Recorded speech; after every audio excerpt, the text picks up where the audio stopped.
نسألك يا من هو الله الذي لا إله إلا بسم الله الرحمن الرحيم وبه نستعين وهو خير المعين ثم الصلاة والسلام على أشرف الأنبياء والمرسلين وعلى آله الطيبين الطاهرين المعصومين. محترم ناظرین، السلام علیکم ورحمۃ اللہ۔ عقائد کی دنیا میں ہم آپ کی خدمت میں ایک بار پھر حاضر ہوئے ہیں۔ آج کا موضوع ہمارا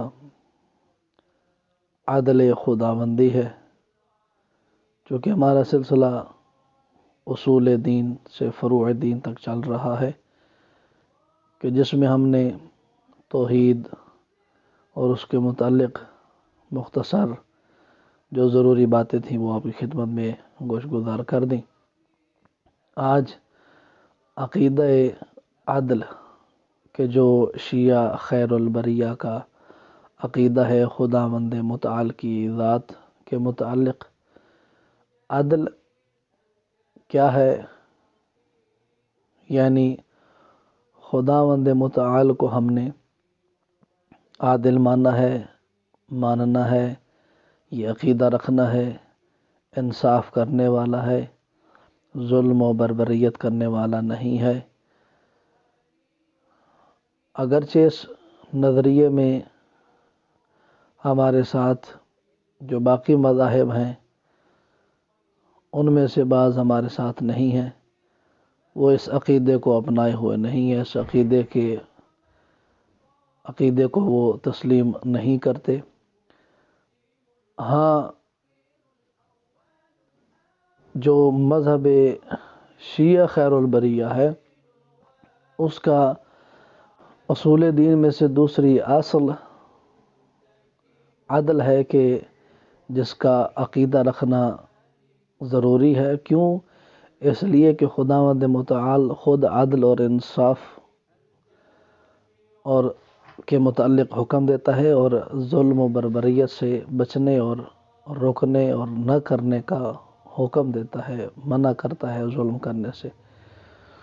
تو لہذا جو کریم اللہ ہمیں ظلم سے منع کرتا ہے، عدل نہ کرنے سے منع کرتا ہے، عدل کرنے کا حکم دیتا ہے، تو وہ خداوند متعال کی ذات خود کیسے ممکن ہے کہ ہمیں کسی کام کے کرنے کا حکم دے اور پھر اس پر ہمیں سزا دے؟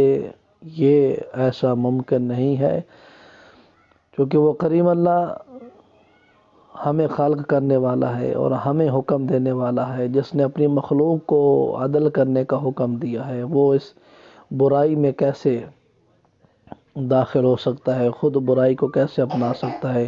خود برائی کیسے کر سکتا ہے؟ لہذا وہ ہر عیب سے پاک ہے، ہر نقص سے پاک ہے، چونکہ ظلم کرنا، عدل نہ کرنا یہ عیب ہے اور نقص ہے، اور ہر عیب اور نقص سے خداوند متعال کی ذات پاک ہے، مبرہ ہے، منزہ ہے۔ لہذا ہمارا یہ عقیدہ ہم تمام عقلی تقاضوں کو پورا کرتے ہوئے ہم اور روایات اور احادیث سے ائمہ علیہم السلام یا روایات معصومین علیہم السلام یا آیات قرآنیہ سے یہ ثابت ہوتا ہے کہ یہ عقیدہ عدل رکھنا، عقیدہ اپنانا ضروری ہے، چونکہ اگر ہم یہ نہیں اپنائیں گے تو ہم نعوذ باللہ ثم نعوذ باللہ نقل کفر نباشد، ہم خداوند متعال کو ظالم قرار دے دیں گے۔ کیسے؟ ایسے کہ اگر وہ چاہے تو اگرچہ اس کی قدرت میں ہے کہ وہ کر سکتا ہے کہ نیک کو جہنم میں اور بدبخت کو جنت میں ڈال دے، کر سکتا ہے، لیکن یہاں پر عقل ایک بات کرتی ہے کہ دنیا میں بھی ہم اس چیز کا تقاضا کرتے ہیں کہ بھئی جو تابعدار اطاعت گزار بندہ ہے اس کو انعامات سے نوازا جائے، اسے جزا دی جائے، لیکن جو اس کے مقابلے میں بدبخت ہے، جو نیک نہیں ہے، جو گنہگار ہے، اس کو سزا ملنی چاہیے۔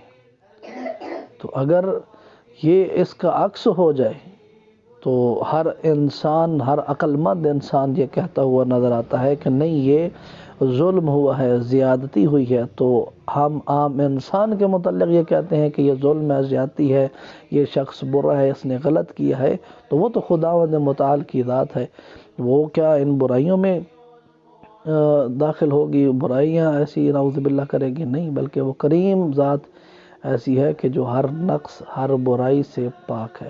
لہذا یہ عقیدہ عدل رکھنا ہماری توحید کے بعد دوسرا بنیادی نقطہ ہے۔